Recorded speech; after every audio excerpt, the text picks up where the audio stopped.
Jeeva today பார்வையாளர்களுக்கு வணக்கம். இன்றைய நேர்காணலில் தேசிய தௌஹீத் கூட்டமைப்பின் நிறுவனரும் தலைவரும் ஆகிய பிஜே அவர்கள். சார் வணக்கம். வாழ்க சார், சொல்லுங்க சார். ஈரான் இஸ்ரேல் யுத்தம்ங்கிறது ரொம்ப மோசமாயிட்டே இருக்கு. இந்த 2 நாட்களா ரொம்ப கடுமையா இருக்கு. இஸ்ரேல் அவங்களுடைய அணுசக்தி கடங்க தாக்குனாங்க. அவங்க மீண்டும் தாக்குனாங்க. அவங்க தாக்குனதுலேயும் உயிரிழப்பு ஏற்பட்டிருக்கு. பெரும்பாலும் இஸ்ரேலை பற்றி ஒரு விஷயம் சொல்லுவாங்க. அந்த அயோடின் ஒன்று வச்சிருக்கிறாங்க.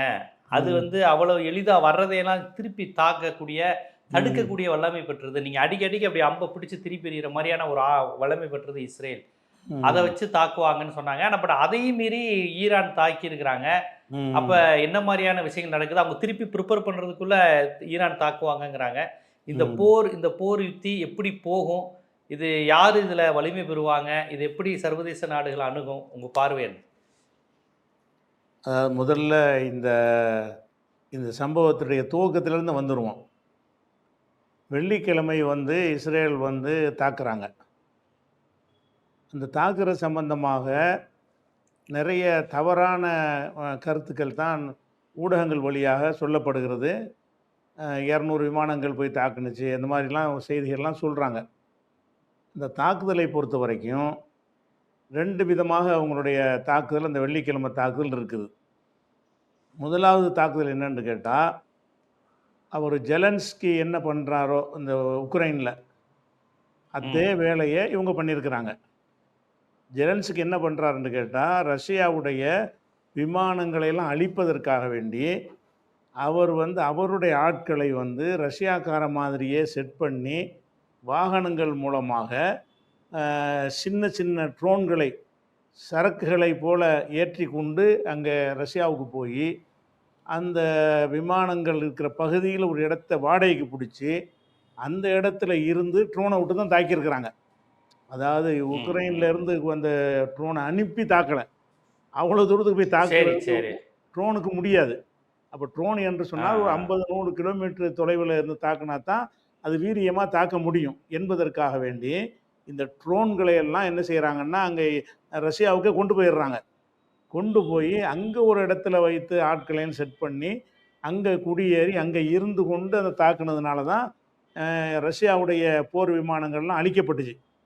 நிறைய போர் விமானங்கள் என்னஞ்சாங்க, அழித்தாங்க. அவங்க அதுக்கு ஃபோர்ஸாக கடுமையாக பதிலடி கொடுத்தாங்கன்னு வைங்களேன். இதே ஸ்டைலில் தான் அந்த வெள்ளிக்கிழமை இஸ்ரேலும் தாக்குது. 2 பேரும் சொந்தக்காரங்க தானே. ஜெலன்ஸ்கியும் நெதன்யாகும் யூதர்கள், 2 பேரும் ஜியோனிஸ்ட்டு. அவங்க உறவினர்கள் வேறு. இவர் புலப்பு தேடி அங்கே போய் சினிமா நடித்து அதிபர் ஆகிட்டார் ஜெலன்ஸ்கி. அவங்களுக்குள்ள சிந்தனை எல்லாமே ஒரே மாதிரி, இந்த மாதிரி கிரிமினலாக தான் திங்க் பண்ணுவாங்க. அந்த அடிப்படையில் அந்த உக்ரைனில் நடந்தது கூட இவங்க 2 பேரும் யோசித்து செஞ்ச ஒரு முடிவாகலாம் இருக்கலாம். இப்போ செஞ்சது கூட உக்ரைனுடைய ஒரு ஐடியாவில் செஞ்சதாகவும் இருக்கலாம்.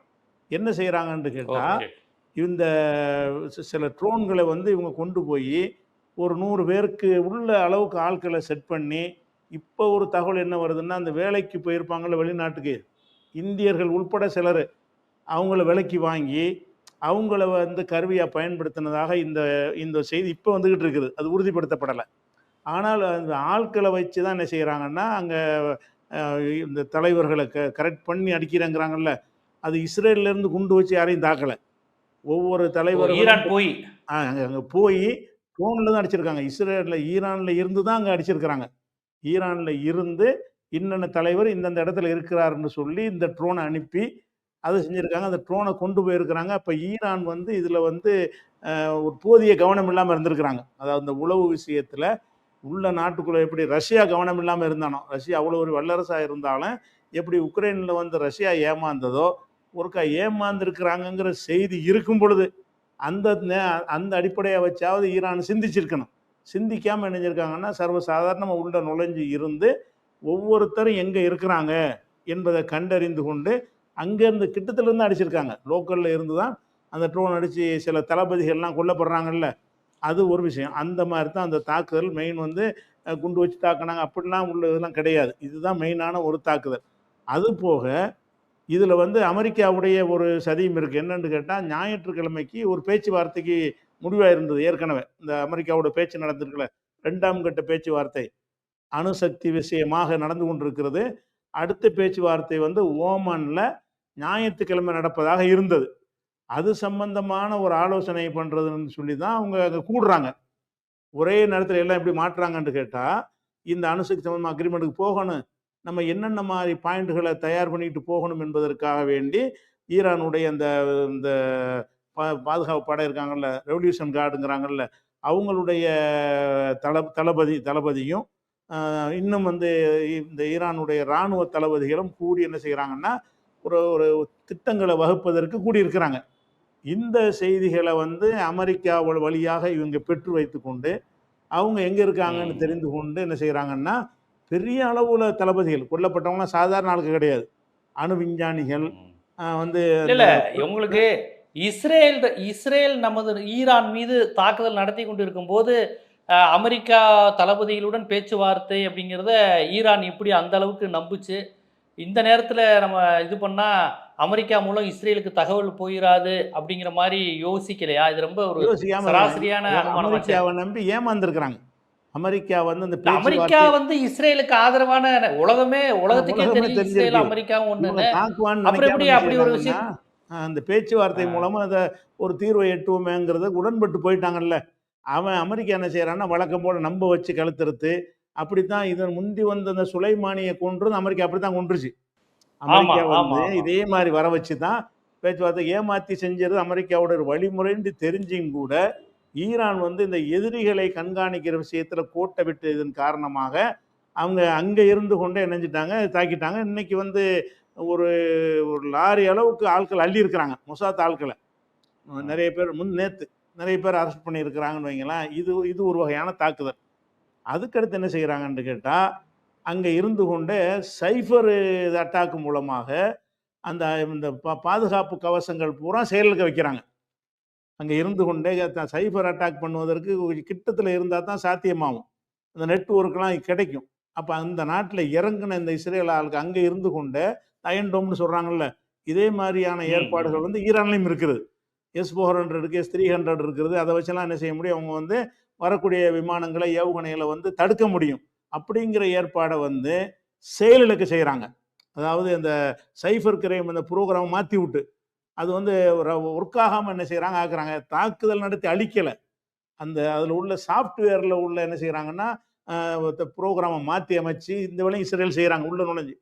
இத இவங்க கண்டுபிடிக்கல. தாக்க வந்தா பார்த்துக்கிறோம்னு மத்த ஆயுத லெவல்ல உள்ள தயாரிப்புல வந்து அவன் பூரணமா ஈரான் இருக்கிறான். ஆனால் இந்த விஷயத்துல அவன் கோட்ட விட்டல என்ன செஞ்சுட்டாங்கன்னு கேட்டா, 2வது வேலை இத செய்றாங்க. இத செஞ்ச உடனே என்ன தாக்குனாலும் இவங்கள தடுக்க முடியாது. அத கண்டுபிடிக்காது. அந்த அந்த த த தடுப்பதற்குரிய சாதனங்களால் வந்து வரக்கூடிய விமானங்களையோ, அணுகுண்டு ஏவுகணைகளையோ, அதனால வந்து கண்டுபிடிக்க முடியாம பேசாம பேசாம வெறும் பொருள் மாரி இருக்கும் அது. செயல்படாது. அந்த வேலையும் செஞ்சுட்டாங்க. செஞ்ச பிறகு தான் இவங்க வந்து தாக்குதல் நடத்தியிருக்கிறாங்க. தாக்குதல் நடத்த 6 இடத்த இலக்கு வச்சு தாக்குதல் நடத்துறாங்க. 6 இடத்துல என்னன்னு கேட்டா, 1 வந்து அணுசக்தி மையத்த தாக்குறாங்க. ஈரானுடைய அணுசக்தி ம். மையம்னு ஒண்ண தாக்கியிருக்கிறாங்க. அது மாதிரி வந்து இராணுவத்தினுடைய பயிற்சி நடக்கூடிய மையங்கள்னு தாக்கியிருக்கிறாங்க. அதே மாரி ஈரான் வந்து ஏவுகணைகள் இந்த அனுப்புறான்ல, இந்த ஏவுகணைகள சேமிச்சு வச்சுக்கிற ஒரு இடம் அப்படின்னு சொல்லி ஒரு இடத்துல தாக்குறாங்க. இப்படியான தாக்குதல் வந்து இஸ்ரேல் பண்றாங்க. ஈரான் தடுக்க முடியல. தடுக்க முடியாத காரணம் என்னன்னா, ரேடார் ஒர்க் பண்ணல. அவங்களுடைய அந்த சிஸ்டத்த வந்து சைபர் கிரைம் பண்ணிட்டாங்க. இது வந்து பெரிய அடி. ஈரானுக்கு வந்து பலமான ஒரு அடியே குடுத்தோம்னு நெனச்சு செய்றாங்க. அதுல ஈரான் வந்து பொதுவாக சில வேலைய செஞ்சு வச்சது இஸ்ரேலுக்கு விளங்கல. இஸ்ரேல் என்ன பண்றாங்கன்னு கேட்டா, நம்ம அவனுடைய ஏவுகணை எல்லாம் காலி பண்ணிட்டோம் என்று சொன்னால், திருப்பி நம்மள அடிக்க முடியாதுல்ல அவனுக்கு. ஈரானுடைய ஒரே பலம் வந்து ஏவுகணை தான். நம்ம ஏவுகணைய வச்சுக்கிற இடத்தெல்லாம் தாக்கி அழிச்சுப்புட்டோம். அதனால அவன் எந்த ஏவுகணையும் நம்மள திருப்பி தாக்குவான்.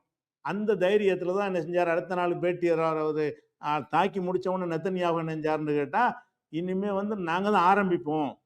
உங்களுடைய தாக்குதலுக்கு பதிலடி கிடையாது. இதுதான் எங்களுடையது. இன்னும் தொடரும். முழுசா அழிச்சுட்டு தான் ஓய்வோம்ன்னு சொல்லி ஒரு திமிராக என்ன செஞ்சாரு, பேசினாரு. ஆனால் ஈரான் என்ன செய்றான்னு கேட்டா, இந்த ஏவுகணைகள் இவங்க அடிச்சாங்கல்ல, ஏவுகணையில அடிச்சோன்ட்டு இஸ்ரேல் நினைச்சுக்கிட்டானே தவிர, அவன் ஏவுகணை அடிக்கல. அவங்க டெமோ பொம்மை ம். மாரி செஞ்சு வச்சிருப்பாங்க. அந்த இவங்களுக்காக வேண்டி, உலகத்துக்கு ஓ! காட்டுறதுக்காக வேண்டி, அது ஆ, ஏவுகணை ஆ, மாதிரி ஆ. தோற்றத்தில் இருக்கக்கூடிய பொம்மைகள் தானே தவிர, ஏவுகணை அடிச்சு இருந்தா, இந்த இவன் இஸ்ரேலுக்கு மேல ஈரான் போடுற சில ஏவுகணைகள்லயே பஸ்பமாகி கிடக்கு நாடு. அப்ப அவ்வளோ ஏவுகணை ம், அடிச்சிருந்தான்னா ம். என்ன ஆயிருக்கும்?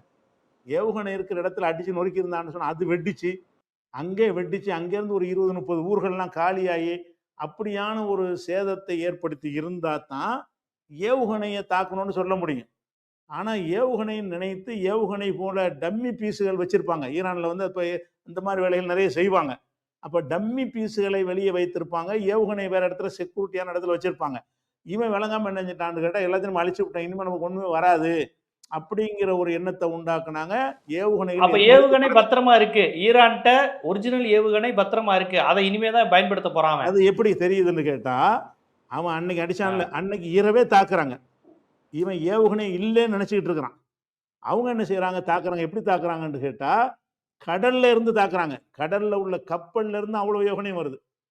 அவன் என்ன செய்யறான்னா, ஏவுகணையை 2ஆ பிரிச்சு வச்சிருக்கிறான். உடனடியாக செயல்படக்கூடிய ஏவுகணைகள் எல்லாம் அவன் ஏற்கனவே அந்த கப்பலை பத்தி முந்தைய ஒரு அவங்க இன்டர்வியூ நான் சொல்லியிருக்கிறேன். ஈரான் ஒரு கப்பல் ரெடி பண்ணியிருக்கான். அது உலகமே நடுங்கிட்டு இருக்குன்னு சொல்லி. இவன் கப்பல்களுக்குள்ள என்ன செய்யறான்னா, ஏவுகணை வைத்து கப்பல்ல இருந்தே தாக்கலாம். கப்பல்ல இருந்து குறி வச்சு அடிச்சோம்னா கரெக்டா வந்துடும். அப்ப இஸ்ரேல் மீது முதல் அடி கொடுத்ததே வந்து ஏவுகணைகள்லாம் கடல்ல இருந்து வர நீங்க பார்த்துருப்பீங்க இந்த வீடியோக்கெல்லாம். கடல்ல கிழிச்சுக்கிட்டு தான் அந்த ஏவுகணை செய்தி வந்து அடிக்குது. அப்ப இதுக்குள்ள ஒளிச்சு வைக்கிறது அவனால அழிக்க முடியாது. அது உடனடி உடனடி தேவைக்கு உள்ள எல்லா ஏவுகணைகளுமே கடலுக்கு அடியில கப்பல்களில் அவங்க பத்திரமா வச்சிருக்கிறாங்க. கமாண்ட் பண்ண அடிச்சிடும். உடனடி தேவைக்கு இல்லாம மெதுவா தேவையானது எல்லாம் மலைக்கு அடியில 600, 800 அடி தோண்டி அதில் கொண்டு இப்போ சேஃப்டி பண்ணி வச்சிருக்கிறாங்க. அப்ப இவங்க அழிச்சோங்கிறது ஏவுகணை அழிச்சோன்னு இவங்க திருப்தி படுறாங்களே, ஏவுகணை போன்றது அழித்தார்களே தவிர ஏவுகணை அழிக்கல. ஒண்ணு. 2வது, இவங்க வந்து அணுசக்தி மையத்தை தாக்கி பயங்கரமா படிச்ச இனிமே அணுவை அவங்க பயன்படுத்த முடியாதுன்னு இஸ்ரேல் சொல்றாங்க. அணுசக்தி மையத்தை தாக்கி இருந்தா அணுவுல இருந்து ஒரு ஏற்பட அந்த கழிவு இருக்குல்ல, அந்த கழிவுல இருந்து வரக்கூடிய வாயு கசிவுகள்லயே பல பேர் கண்ணு போயிருக்கும், பல பேர் காது போயிருக்கும். ஆமா ஆமா, ஒண்ணுமே இல்லை ஆயிருக்கும். இவங்க இவ்வளவு பெரிய தாக்குதல் நடத்தணும்னு சொல்றாங்க, ஒண்ணுமே நடக்கல. அது தாக்குதலுடைய எந்த எந்த ஒரு அணுக்கு கசிவு கூட வரலங்கிறாங்க. அதை யார் சொல்றாருன்னா, ஐஏஇ அந்த அணுசக்திக்கு என்று உள்ள ஒரு குழு இருக்காங்கல்ல, சர்வதேச பார்வையாளர்கள். அவங்க என்ன சொல்றாங்கன்னு கேட்டா, எந்த ஒரு கசிவும் ஏற்படலைங்கிறாங்க. அப்ப இவன் தாக்குனன்னு சொல்றான். ஆனா தாக்குனதுல எந்த ஒண்ணும் ஏற்படவும் செய்யல. அப்ப எதை தாக்குனா என்று கேட்டால், ஈரானுடைய அந்த அணுவை பொறுத்த வரைக்கும் அவங்களுடைய அந்த அணுவை வந்து செறிவூட்டக்கூடிய வேலைகளை வந்து பல கட்டங்கள் அதை கடந்ததுக்கு வரணும். ஒவ்வொரு கட்டமான வேலைகளுக்கும் ஒரு இடத்துல அவங்க செய்வாங்க.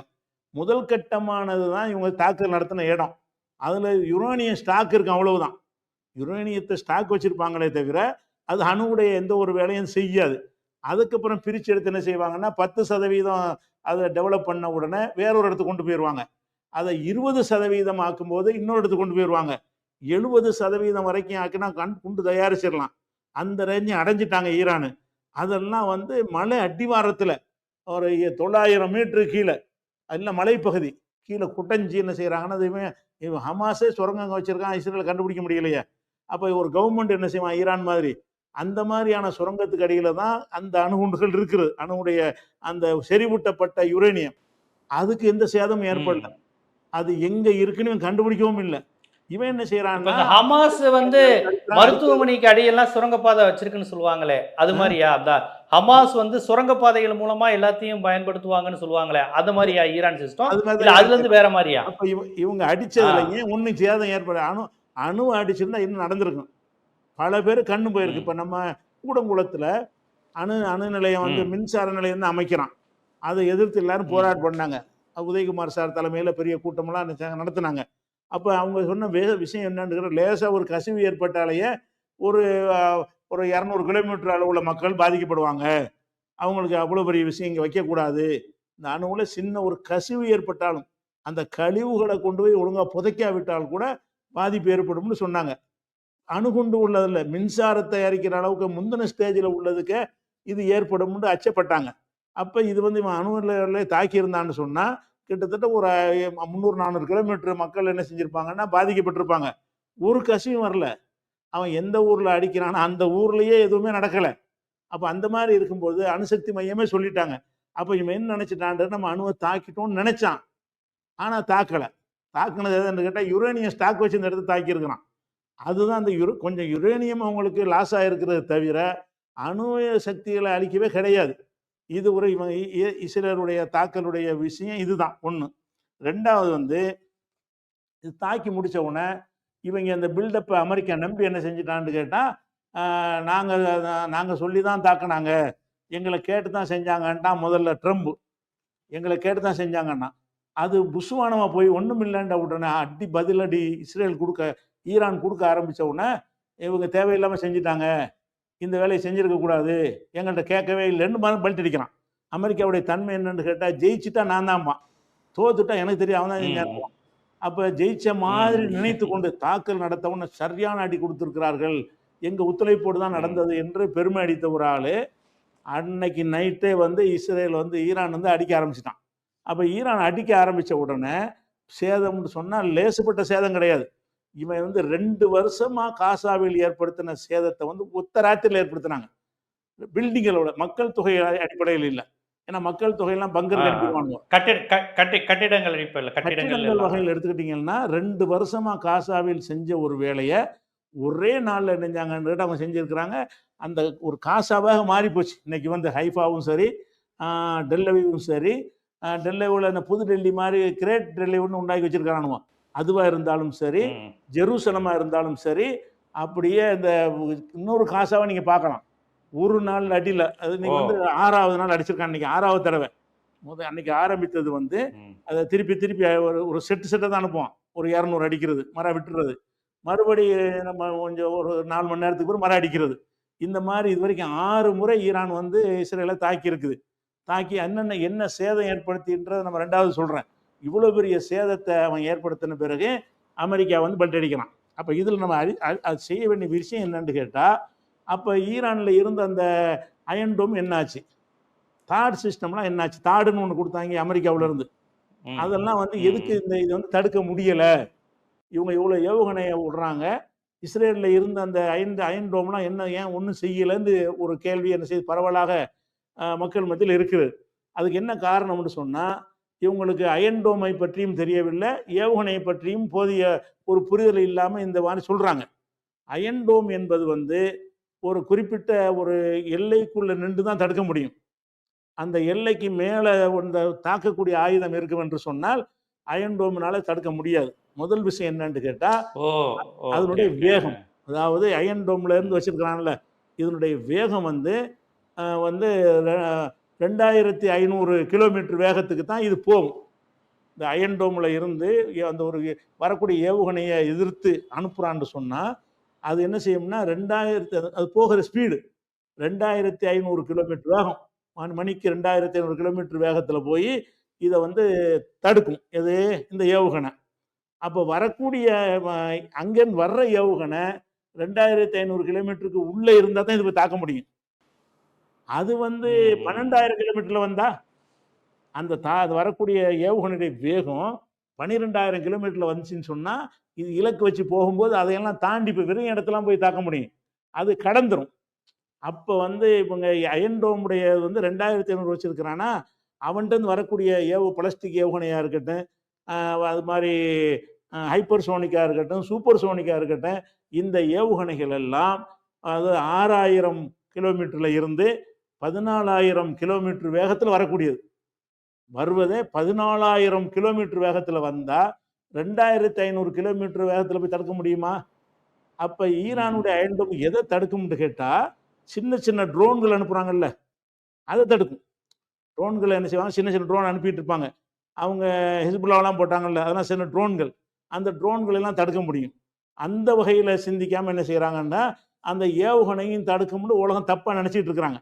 எந்த நாட்டினாலையும் ஏவுகணைகள் வேகமான ஏவுகணைகளாக இருந்தால், அதாவது 5000, 6000, 8000, 10,000 கிலோமீட்டர் வேகத்தில் வரக்கூடிய ஏவுகணைகளாக இருந்தால் அதை வந்து எந்த நாட்டினாலையும், ஈரானுக்கும் தடுக்க முடியாது, இஸ்ரேலும் தடுக்க முடியாது, எந்த நாட்டினாலையும் ஏவுகணையின் வேகத்துக்கு அந்த தடுப்பு சாதனங்கள் இன்னும் கண்டுபிடிக்கப்படலை. அதிகபட்சமாக உள்ளது ரஷ்யாவில் உள்ளது வந்து ஒரு S-400ங்கிறாங்கல்ல, அது ஒரு 14,000 கிலோமீட்டர் வேகத்தில் வருங்கிறாங்க. அந்த S-400 இருந்தால் இது வருவது இதனுடைய வேகத்துக்கு ஈக்குவலாக தடுத்துட முடியும். ஆனால் அதில் வந்து AI தொழில்நுட்பத்தை பயன்படுத்தி இருந்தாங்கன்னு சொன்னால் அப்போ முடியாது. அதாவது செயற்கை நுண்ணறிவுங்கிறத பயன்படுத்தி அப்படித்தான் ஹைப்பர்சோனிக் வச்சிருக்கிறாங்க ஈரான்ல. அது என்ன செய்யும்னா ம். கிட்டத்திலே வந்தா கூட தன்னால மாறிக்கிற முடியும். அது செயற்கை அறிவை கொண்டு விளங்கி என்ன செய்யும்னு கேட்டா, இது தாக்க வருதா, இந்த வேகத்துல வருது. இந்த இடத்துல நம்மள தாக்கிரணும்னா டப்புனு கீழ போயிரும். அல்லது மேல போயிரும். அப்படி வளைஞ்சுக்கிறோம். அப்ப அந்த செயற்கை நுண்ணறிவோட இருக்கிற சாதனங்களை வந்து எந்த நாட்டினுடைய சிஸ்டத்தினாலும் தாக்க முடியாது. அப்ப ஈரானுடைய முக்கிய நம்பி இருப்பது வந்து விமானப்படையை நம்பி அது இருக்கல. அது இருக்கிறது இவங்க தான் கடற்படை. கொண்டு போட்டுட்டு இருப்பாங்க. அது ஏவுகணை தொழில்நுட்பத்துல மாத்திரம் தான் அவங்க கவனம் செலுத்தி, எத வேண்டாலும் அழிக்கிற அளவுக்கு ஏவுகணையை தயார் பண்ணி வச்சிருக்கிறாங்க. அப்ப அந்த ஏஐ டெக்னாலஜில ஈரான் முதன்மையா இருக்கிறாங்களா? ஏஐ டெக்னாலஜில?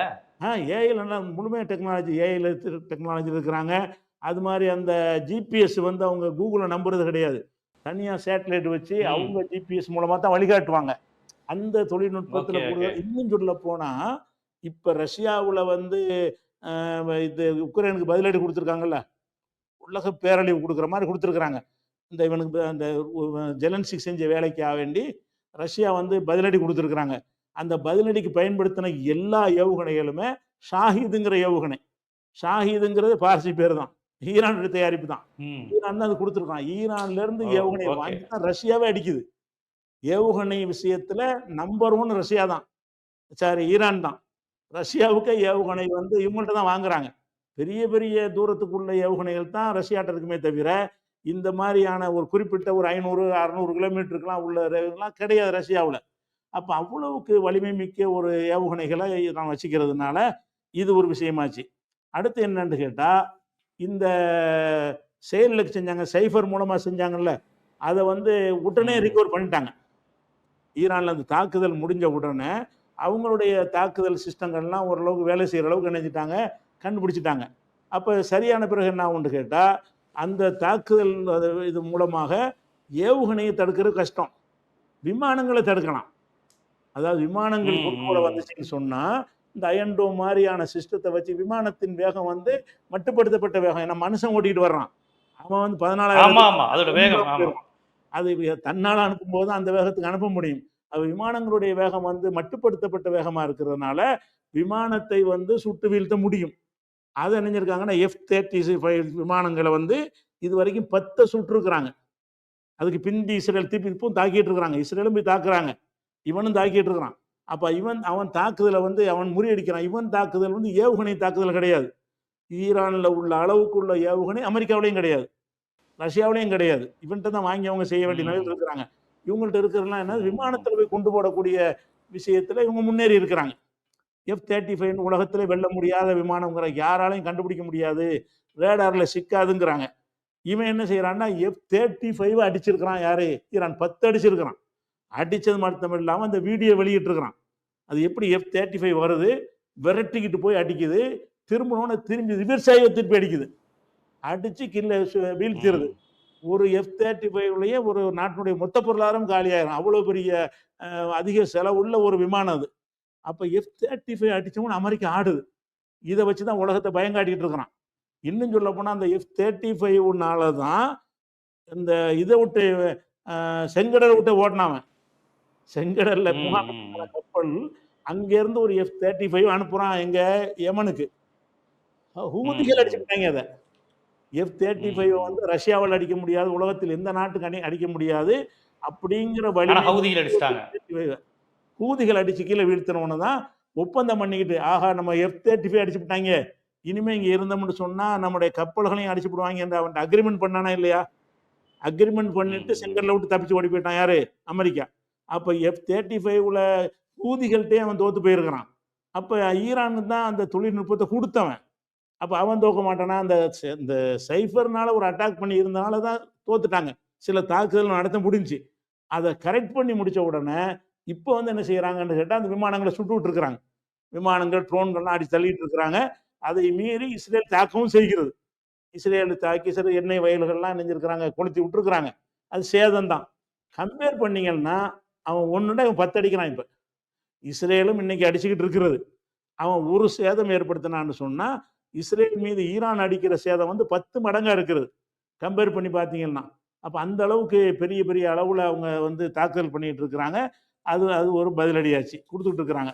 அதனால தான் இந்த இந்த சிஸ்டங்கள் தட அந்த ஏரோ அயன்டோம் சிஸ்டம்லாம் ஏன் ஒன்றும் செய்ய முடியாதுன்னா முடியாது முடியாது. அது போக என்னன்னு கேட்டா, இந்த அமெரிக்கா கப்பல்ல இருந்து தாக்குவாங்க, வரக்கூடிய ஏவுகணைய தடுத்து நிறுத்துவாங்கன்னு பில்டப் குடுக்குறாங்க. அது முடியாது. ஏவுகணைய தடுக்கிற அளவுக்கு வேகத்துக்கு கருவிகள் இல்ல உலகத்துல. அந்த ஏவுகணை வர்ற வேகத்த வந்து அமெரிக்கா நெனைச்சாலும் தடுக்க முடியாது. ஏன்னா அமெரிக்காவுடைய தாடு வச்சிருக்கிறான் இவன். இருந்தாலும் அத வச்சு தடுக்க முடியாது. அதையும் மிஞ்சின வேகத்துல வருது. செயற்கை தொழில்நுட்பத்தோட வருது. சில நேரத்துல என்ன செய்வான்னு கேட்டா, கம்மியான செலவுல முடிக்கிறதுக்காக வேண்டி சின்ன சின்ன ட்ரோன்கள ஈரான் அனுப்புவான். அதெல்லாம் சுட்டுருக்குறாங்க. சின்ன சின்ன ட்ரோன்களை அனுப்பக்கூடிய நேரத்துல வந்து மட்டுப்படுத்தப்பட்ட வேகம், சைஸ் சின்னது. அத வந்து தாக்கியிருக்கிறாங்களே தவிர, பாலிஸ்டிக் ஹைப்பர்சோனிக், சூப்பர்சோனிக்க வந்து ஒரு ஏவுகணை இதுவரைக்கும் சுட்டதே கிடையாது. அவ்வளவுக்கு வலிமையான முறையில ரொம்ப தரமா தயாரிச்சிருக்கிறான். அது இன்னைக்கு உள்ளது. இன்னைக்கு உள்ள நிலையில எடுத்துக்கிட்டீங்கன்னு சொன்னா, இந்த ஹைஃபாவுல இன்னைக்கு அடிச்ச அடி நேத்து அடிச்சிருக்கான். ஹைஃபாங்கிறது தான் இஸ்ரேலுடைய துறைமுகம். அங்க தான் எண்ணெய்கள் இருக்குது. அப்ப எண்ணெய்கள் உற்பத்தி பண்ணி எல்லாத்துக்குமே ஆ முக்கியமான ஒரு கேந்திரமே எது? ஹைஃபா தான். ஹைஃபாவ சுத்தமா காலி பண்ணிட்டாங்க. அடிச்சு அந்த துறைமுகத்துல எதுவும் செய்ய முடியாத அளவுக்கு ஆக்கி என்ன செஞ்சுட்டாங்க? சுத்தமா அழிச்சு சுடுகாடு மாரி ஆக்கிட்டாங்க. இவனுடைய அணுசக்தி ஆய்வு மையங்கள் இதே மாரி முதற்கட்ட ஆய்வு தான். முன்னேறிய அணு கிடையாது. இதே மாரி இவனுடைய அணு சக்தி மையங்கள் சிலது ஈரான்ல இருக்குது. அதுல தாக்கியிருக்கிறாங்க. தாக்குனாங்கன்னா செறிவூட்டப்பட்டது அங்க இருக்கல. இருந்தா அது பெரிய சேதம் ஏற்படுத்தியிருக்கும். அந்த தொழில் அமைப்புடைய கட்டிடங்களையும் அதை பண்ணியிருக்கிறாங்க. ராணுவத்தினர் அடிச்சிருக்காங்க. இஸ்ரேல் நெத்தனியாவுடைய வீட்ட தரைமட்டமாக்கிட்டாங்க இன்னைக்கு. அவருடைய சொந்த ஆ, குடும்பம்லாம் ஆ. வீடு இருக்குல்ல, அந்த ஓ, வீட்ட அவர் வீட குறி வச்சு அடிச்சிருக்காங்க. வீட குறி வச்சு அடிச்சுட்டாங்க. அவர் பங்கர்ல ஓடி போயிட்டாரு. இல்ல ஆனா. அவர் அங்க இருந்திருந்தானா அவரும் போயிருப்பாரு. அவர் வழக்கம் போல பங்கர் வச்சுக்கிறாங்கல்ல. அவரு கிரேஸ் நாட்டுக்கு போயிட்டாருன்னு சொன்னாங்க. நாள் போயிட்டு இருந்தாரு. நம்மள அடிச்சிருவாங்கன்னு. அடுத்த நாள் வந்துட்டாரு. வந்து எங்க இருக்காருன்னு கேட்டா, பங்கர்ல ஓடிடுறாரு. சைரன் சத்தம் கேட்ட உடனே ஓடி ஒளியிற காட்சிலாம் வீடியோ வந்துகிட்டு இருக்குது. அவர் வேகமா ஓடுறாரு. ஓடி போய் இந்த பங்கர்ல போய் நுழையிறாரு. அத தொலைச்சுக்கிட்டு போய் தாக்க முடியாதுன்னு நினைக்கிறாரு. ஆனா, இவங்கள்ட்ட வந்து இந்த இந்த சுலைமானின்னு ஒருத்தர கொன்றாங்கல்ல. அவரு ஆமா, பேர்ல ஆமா, ஆமா. ஒரு ஏவுகணை தயாரிச்சு வச்சிருக்கிறாங்க. அது ரகசிய ஆயுதம்னு பேர் வச்சிருக்கிறாங்க. அத அடிச்சாங்கன்னு சொன்னா, பங்கரு கீழயும் போய் அடிக்கும் அது. அவங்க அந்த ஏவுகணைய யூஸ் பண்ணல. நாங்க வச்சிருக்கிறோம் அப்படிங்கிறாங்க. இப்போ வந்து இன்னைக்கு உள்ள நிலையில யார் கை ஓங்கி இருக்குது அப்படின்னு கேட்டீங்கன்னு சொன்னா, ஈரான்ட்ட இப்ப கெஞ்சுறாங்க அமெரிக்கா. நேரடியா கெஞ்ச முடியாது. வஞ்சகம் பண்ணதுனால அவங்க நம்ப மாட்டேன்ட்டாங்க. ரஷ்யாட்ட தொடர்பு கொண்டு புட்டின்ட்ட பேசி, எப்படியா நிறுத்த சொல்லுங்கங்கிறாங்க. ட்ரம்ப் அறிக்கை விடுறாரு. ஈரான் நிறுத்த வேண்டும்ங்கிறாரு. ஈரான் நிறுத்த வேண்டும்னு சொன்னா அதுக்கு என்ன அர்த்தம்? யார் பக்கம் பந்து இருக்குன்னு அர்த்தம்? ஈரான் நிறுத்த வேண்டும்னு ஏன் சொல்றாரு இவரு? ஈரான் நிறுத்தினா தான் நிக்கும் இது. விளங்குதா? அப்ப ஈரான வந்து அடிச்சுலாம் தகர்த்து உட்கார வைக்க முடியாது. அவன் என்ன செஞ்சுட்டான்னு கேட்டா, நாங்க ஆரம்பிச்சது அவங்க. முடிக்கிறத நாங்க தான் முடிவெடுப்போம். அதுக்கு எவ்வளவு பதிலடி ம். குடுக்கணும்னு எங்களுக்கு ஒரு கணக்கு இருக்கு. ஒருத்தனும் தப்ப முடியாது. ஆமா. அது ம். குடுத்துட்டு தான் செய்வோம். அது எல்லாம் எங்க வேலைய முடிச்சுட்டோம்னு சொல்லுவோம். அப்ப வாங்க பேச்சுவார்த்தைக்கு. அப்ப இன்னும் முடியலங்கிறான் அவன். நாங்க அது இவ்வளவு தாக்கிக்கிட்டு இருக்கிறோம். நாங்க அதுக்கு எவ்வளவு குடுக்கணும்னு நாங்க கணக்கு வச்சுக்கிறோமோ, அது இன்னும் எட்டல அந்த இலக்க. அது எட்டுன அளவுக்கு அடிச்ச பிறகு தான் டேபிள்ல உட்காருவோம். அதுவரைக்கும் பேச்சுவார்த்தைக்கு வரமாட்டோம்னு சொன்னவன் கை ஓங்கி இருக்குதா? எப்படியாவது பேச்சுவார்த்தைக்கு வான்னு கூப்பிடுறவனுடைய கை ஓங்கி இருக்குதா? அது மாத்திரம் இல்லாம, எல்லா அரபு நாடுகளுக்கு எச்சரிக்கை பண்ணிட்டாங்க. என்ன அமெரிக்கா, பிரிட்டனுக்கு எச்சரிக்கை அவர் ஆயத்துல்லா காமெனியே குடுத்துட்டாரு. என்ன குடுக்குறாருன்னு கேட்டா, நாங்க இஸ்ரேல தான் தாக்குறோம். அத இடைமறிக்கிற வேலைய யாராவது பண்ணீங்கன்னா, அது எந்த அரபு நாடா இருந்தாலும் அழிப்போம். அப்படின்னு சொன்ன பிறகு ஜோர்டான்லாம் வானத்த தொறந்து விட்டான். வான்நிலை மூடி வச்சிருந்தான். அது மூடி வச்சிருந்தா வரக்கூடியவன தாக்கலாம்னு சொல்லிட்டு. அப்ப ஓப்பன் பண்ணி விட்டான். என்ன வேணாலும் செஞ்சுட்டு போங்கடான்னு சொல்லி. அப்ப ஈரானுக்கு எந்த ஒரு ஜோர்டான கடந்து தான் போய் தாக்கணும். ஈராக்கு, சிரியா, ஜோர்டான கடந்து தான் போய் தாக்கணும். 2000 கிலோமீட்டர்ல தாக்கணும். சிரியா அவன் கண்ட்ரோல்ல இருக்குல்ல. சிரியா அமெரிக்கா கண்ட்ரோல்ல இருக்குல்ல. சிரியா வந்து அவங்க கையில இருந்தாலும், அவனும் தடுக்கல. தடுக்க இயலாது சொல்லப்போனா. ஏன்னா, அவன் சின்ன ட்ரோன்கள அனுப்பும்போது தான் தடுக்க முடியுமே தவிர, இப்ப சின்னதும் கொஞ்சம் அனுப்புறாங்க. சின்னதும் சிலது இந்த செலவையும் பார்ப்பாங்கல்ல. பெரிய பெரிய ஏவுகணையா விட்டுட்டு இருந்தா பெரிய பட்ஜெட் ஆகும். சின்ன ஏவுகணை வந்து என்னன்னா, போய் சேர்வதற்கு 3 மணி நேரம், 4 மணி நேரம் ஆகும். இதுன்னா வந்து 10 நிமிஷத்துல ஒடியாந்துரும். இவன் அனுப்புற அந்த அ ஏவுகணைகள் எல்லாம் வந்து 2000 கிலோமீட்டருக்கு 10 நிமிஷத்துல இங்க நிக்கும். அங்க 8 மணிக்கு அடிச்சானா 8:10க்கு இஸ்ரேல் வந்து விழுந்துரும். அப்ப அந்த மாரி ஏவுகணைகள வந்து எந்த நாடு இடைமறிச்சு தாக்க முடியாது. அதே நேரத்தில் புறப்பட்டு 4 மணி நேரத்தில் வந்து சேரக்கூடிய ஏவுகணையும் வச்சுருக்கிறான். சின்ன ஏவுகணை, செலவு கம்மி. அது பல நூற்றுக்கணக்கில் அனுப்பி விடலாம். அப்போ 100 இடத்துல விழுந்து ஏதாவது டேமேஜ் ஏற்படுத்தும். அதுகளை தடுக்க முடியும். யார் தடுக்க முடியும்? சிரியா தடுக்க முடியும், ஜோர்டான் தடுக்க முடியும். ஆனால் இவங்க எல்லாரும் தடுக்க மாட்டோம்ட்டாங்க. இப்போ தடுப்போம்னு சொன்னாங்க, நாங்கள் இதிலிருந்து ஒதுங்கிக் கொள்கிறோம் அப்படின்னு சொல்லிட்டு இஸ்ரேலை கண்டித்து அறிக்கை விட்டுருக்காங்க. செஞ்சது தப்பு அப்படின்னு. அமெரிக்க அடிமைகளாக இருந்தவங்கள அப்படி விட்டுருக்குறாங்க. அமெரிக்காவுக்கு சொல்லிட்டான், நீ என்னமோ சொல்லிட்டு போ, எங்கள் இதை தடுத்தேன்னு சொன்னால் அமெரிக்காவுடைய ஒரு தளத்தையும் விட மாட்டோம். எங்கே எல்லாம் அரபு நாட்டில் வந்து 50 இடத்துல உன்னுடைய தளங்களையும் வச்சிருக்கிற அத்தனை இராணுவ தளமும் மொத்தமாகும்னு சொல்லி கடுமையாக இணைஞ்சிருக்கிறாங்க, எச்சரிக்கிறாங்க. அதை விட முக்கியமானது என்னன்னு கேட்டால், இன்னைக்கு நாடாளுமன்றத்தில் கூடுறாங்க. கூடி அந்த ஹுர்முஸ்ன்னு ஒரு ஜலசந்தி இருக்குது, ஹுர்முஸ் பகுதி கடல். அந்த ஹுர்முஸ்ங்கிறது ஈரானுக்குள்ளே வருது. அந்த ஹுர்முஸை மூட போகிறோன்றாங்க. ஹுர்முஸ் அந்த சின்ன வழி, அது ஈரானுடைய கண்ட்ரோலில் இருக்கக்கூடிய இடம். சுயஸ் கால்வாய் வந்து இப்போ எகிப்து கையில் இருக்குல்ல, நீங்கள் அந்த சுயஸ் வாலியாக அந்த சுயஸ் கால்வாயை கடக்கிறதுக்கு அவன்கிட்ட கட்டணம் கொடுக்கணும். ஏன்னா வெறும் தரையாக இருக்குது. அவன் தான் அதை ஆழப்படுத்தி அந்த கால்வாயை உண்டாக்குனது யாருன்னு கேட்டால், நாசர் அதிபராக இருக்கும் பொழுது சுயஸ் கால்வாயை உண்டாக்குனார், தோன்றினார்.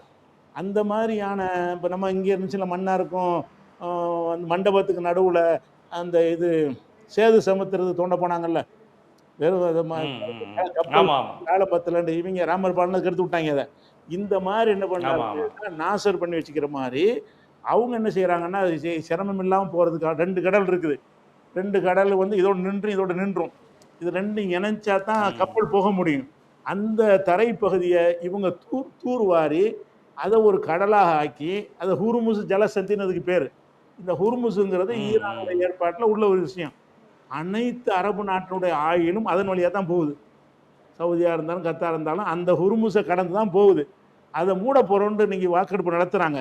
பார்லிமெண்ட்டில் தீர்மானம் நிறைவேறிச்சுன்னு சொன்னால் யாருக்கும் பெட்ரோல் கிடைக்காது. அரபு நாட்டிலேருந்து எந்த ஒரு பொருளும் உலகத்துக்கு வந்து சேராது கப்பல் வழியாக.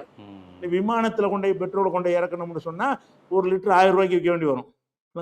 இப்போ கப்பல் ஆக மாட்டேங்குது. அப்போ அந்த கப்பல் பாதையை ஹுர்முஸை ஏன் மூடுறோன்னு சொல்கிறாங்கன்னா, தைரியமாக இருக்கிறாங்கண்ணே. அவங்க அஞ்சலை பயப்படல, நீ ஆரம்பித்து நான் தான் முடிப்பேன் அப்படிங்கிறாங்க. அப்போ ஈரான் வந்து தன்னுடைய இந்த உளவு வகையில் தான் தோற்றுருக்குறாங்க. பெரிய தோல்வி. அவங்க மடத்தனமாக இருந்திருக்கிறாங்க, உள்ள ஊடுருவி இருக்கிறாங்க, அதை கண்டுபிடிக்காமல் இருந்திருக்கிறாங்க. சைபர் அட்டாக் பண்ணி இவனும் சைபர் அட்டாக் பண்ணியிருக்கிறான் பல தடவை. இருந்தாலும் இந்த நேரத்தில் விழிப்பாக இருக்கணுங்கிற விஷயத்தில் கோட்டை விட்டதுனால நிறைய தலைவர்களை இழந்தது தான் பெரிய இழப்பு. பெரிய தலைவர்களை இழந்திருக்கிறாங்க. அந்த ஒரு இழப்பை கழிச்சிட்டு பார்த்தீங்கன்னா, அடிங்கிறது 1க்கு 50 தான். அவன் இஸ்ரேலுக்கு வந்து அவன் கொடுத்துருக்க 50 மடங்கு கொடுத்துருக்கிறான். இந்த இஸ்ரேல் ஈரான் தாக்குதல் குறித்து எல்லாருக்குமே ரொம்ப ஒரு தட்டையான பார்வை தான் இருந்தது. ஏன்னா இஸ்ரேலுக்கு அமெரிக்கா சப்போர்ட் இருக்கு, இஸ்ரேல் வந்து உலகத்தையே ஆட்டுவிக்குது, அவனையெல்லாம் யாரும் எதுவும் பண்ண முடியாது, அந்த ஒரு நிலை தோற்றத்திலிருந்து இந்த போரை பார்த்தாங்க. இந்த நிலையில் ஈரான் ஒரு சின்ன நாடு, ஈரானுக்கு எந்த முஸ்லீம் நாடு சப்போர்ட் பண்ணுறான்? ரஷ்யா கூட பெரிய லெவலில் எங்கே அமெரிக்காவுக்கு எதிராக இருந்தாலும் அப்பப்போ இதாக தான் இருக்கிறாங்க. பிரிக்ஸ் நாடுகள் சப்போர்ட் பண்ண மாட்டான், நேட்டோ படைகள் அவனுக்கு சப்போர்ட்டாக தான் இருப்பான். இப்படியான பார்வை தான் பொதுவாக இருக்குது. பொதுவாக அமெரிக்கா, ஐரோப்பா இவங்களாம் ஒன்றா தான் இருப்பாங்க. அதெல்லாம் இவங்க ஈரானுக்கு முஸ்லீம் நாடுகள் கூட சப்போர்ட் பண்ணல, பிரிக்ஸ் மாதிரி கூட்டமைப்புகள் கூட இந்த மாதிரி நேரத்தில் எதுவுமே பேசுவது கிடையாது. ஸோ அமெரிக்கா வச்சது தான் சட்டம், இஸ்ரேல் போட்டது தான் சட்டங்கிற மாதிரியான ஒரு பார்வை இருந்த நிலையில், இங்கு யார் தோற்றத்தை தருகிறார், யார் உண்மையான வலிமையாக இருக்கிறாங்க, இதில் ஈரானுடைய வலிமை எப்பேற்பட்டது, அவர்களுடைய ட்ரோன்கள் எப்பேற்பட்டது, இதை எப்படி புரிஞ்சுக்கணுங்கிறத ரொம்ப விரிவாக அந்த போர் காட்சியை களத்திலிருந்து தருவது போல் ரொம்ப விரிவாக அதை தந்தீங்க. இது கண்டிப்பாக நம்ம ஜீவாட்டுடைய பார்வையாளர்களுக்கு இந்த அரசியலை புரிந்து கொள்வதற்கு ரொம்ப ஏதுவாகவும் இலகுவாகவும் இருக்கும். மிக்க நன்றி. சரி, ரொம்ப நன்றி.